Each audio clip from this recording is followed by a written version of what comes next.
The COVID-19 pandemic created waves of unprecedented change across K-12 education. While many districts took their first foray into virtual and hybrid learning to respond to the immediate needs of their communities, established virtual and hybrid programs throughout the United States have brought innovation and flexibility to students and families across the country and around the world. In order to discover more about what made these programs a success and what their leaders had to learn along the way, the Learning Accelerators spoke with a number of these schools to capture, codify, and share their stories with the field. In this episode of the Learning Accelerators Beyond Brick and Mortar podcast series, we're going to hear from Rachel Babcock, co-director and co-founder of Map Academy, about the strategies, resources, and insights this exemplary hybrid school has used to make their model a success. At the center of Map Academy's approach to learning and instruction is an emphasis on addressing the unique and critical needs of high school students for whom traditional school has not otherwise worked. Map Academy is an alternative public high school located in Massachusetts that offers students a different path to graduation than traditional high schools. Students who enroll at Map Academy are often seeking flexibility to better balance their personal responsibilities and life circumstances, and the school's hybrid, competency-based, asynchronous model provides chances for students positioned furthest from opportunity to find both academic success and holistic support. While Map Academy is not a virtual school by design, the school's flexible schedule and student-centered approach closely resemble the essential elements of a typical online program. The school utilizes both asynchronous and synchronous learning opportunities, encouraging collaboration and cooperation among students, and crafts individualized success plans for every student, tracking their progress and charting a path forward to achieve their goals. Many students who attend Map Academy grapple with challenging life circumstances, from food and housing insecurity to complex trauma, many of which were exacerbated by the COVID pandemic, and educators and school leaders understood that students needed a system of intentional supports that addressed these challenges. The school saw this system not only as something integral to setting students up for success in their schoolwork, but also critical for helping them achieve the healing and stability necessary to accomplish their goals outside of school. It's a web. So we do have a primary person model, and we have a big student support staff because a lot of times the work that's being done and the infrastructure that's in place is actually not academic. And so it's actually support, because if we don't do the support, we never get to the academics. Or we're on the academics and then something changes and we pivot back to more support, because if we don't put the supports in place, we're not going to get back to the academics.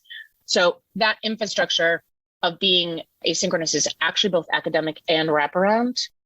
We need to be able to provide support for math, but we also are providing support for emotional well-being and for basic needs and for things like transportation and food and shelter and all of those other things. And so the web of support that's around a student, I think that's another thing that is very different here than in a lot of places. Everything became amplified during the pandemic, but the concept that students need a web of support was not new to us.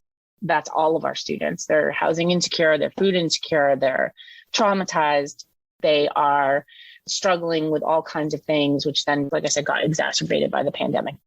The concept that it is our responsibility as a school to have the whole student and educate the whole student is really foundational to how we do things, which helps because we don't really distinguish between, from a value perspective or an organizational perspective. The purpose of the wraparound is not just to get kids to do academics. It's not a means to an end, where I think in a lot of other places, it's we have to provide the support so they can do their math. Here, it's no, we actually need to provide the support so that they can have the support, so that they can engage with academics, but also so that they can be stable and moving collectively toward their longer term goals, not just as a means to an end to get them to do academic work. I mean, they're not going to engage with the learning at all, the academic learning at all, if we don't find a way to fill some of those other voids and do some of the healing that they need to feel stable enough to be able to engage with academics. In order to set students up for academic success at Map Academy, educators take time to understand students' backgrounds, pre-existing skills, and other aspects of their prior experiences that they bring to school with them. They work to craft a meaningful and personalized learning experience that engages students and provides the appropriate level of challenge in a safe environment, supported by intentional structures that monitor factors like student engagement, attendance, progress, achievement, and other elements of data that are reviewed on a regular basis in order to support and encourage growth. Part of it is making sure that the coursework is at the right academic learning edge. So I think part of it is diagnosing and understanding where student skills are at. Part of the engagement comes from making sure that we have courses that are at the right level and leveraging digital tools that are allowing us. So using NWEA testing to help us understand where students are at.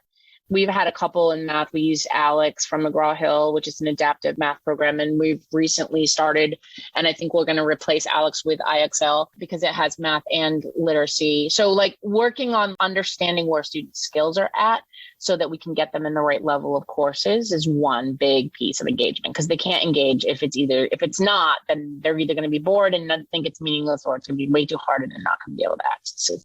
We look at every student's progress that week, and everyone leaves with action items from that in terms of creating that engagement.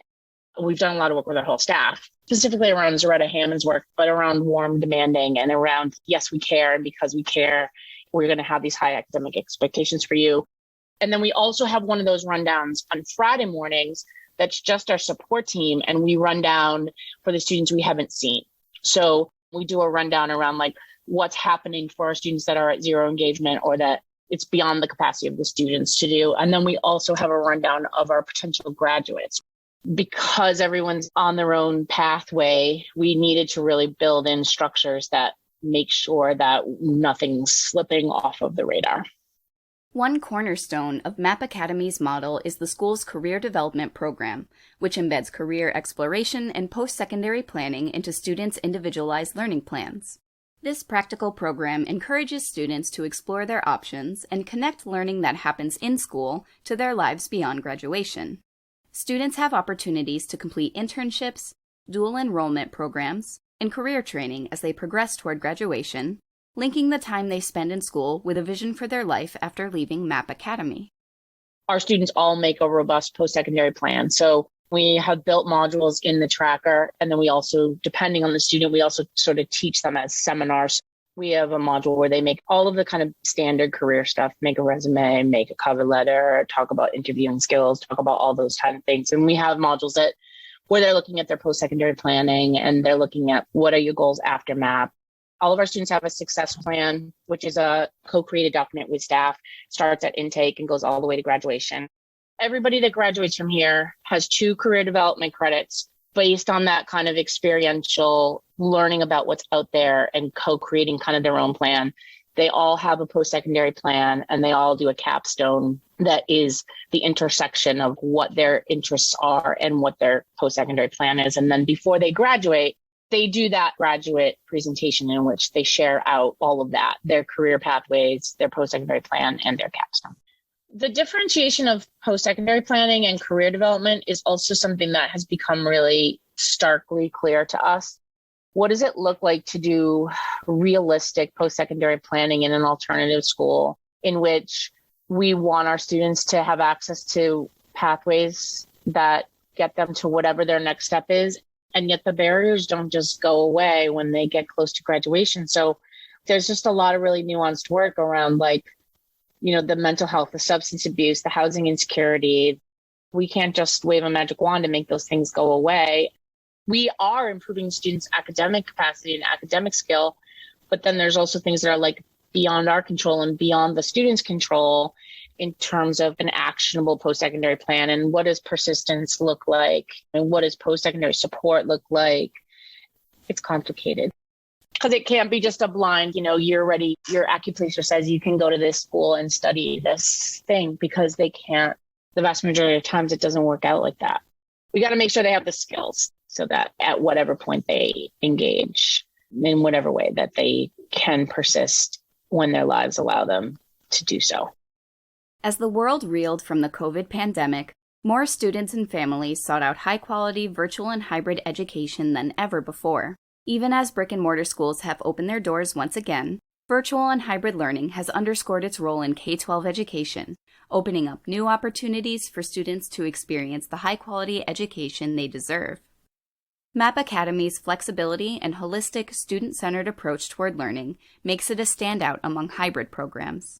By adapting to the unique needs, life circumstances, and both academic and non-academic goals of each student, educators and leaders work to provide a strong foundation for students who have previously not had positive experiences in traditional school systems to succeed.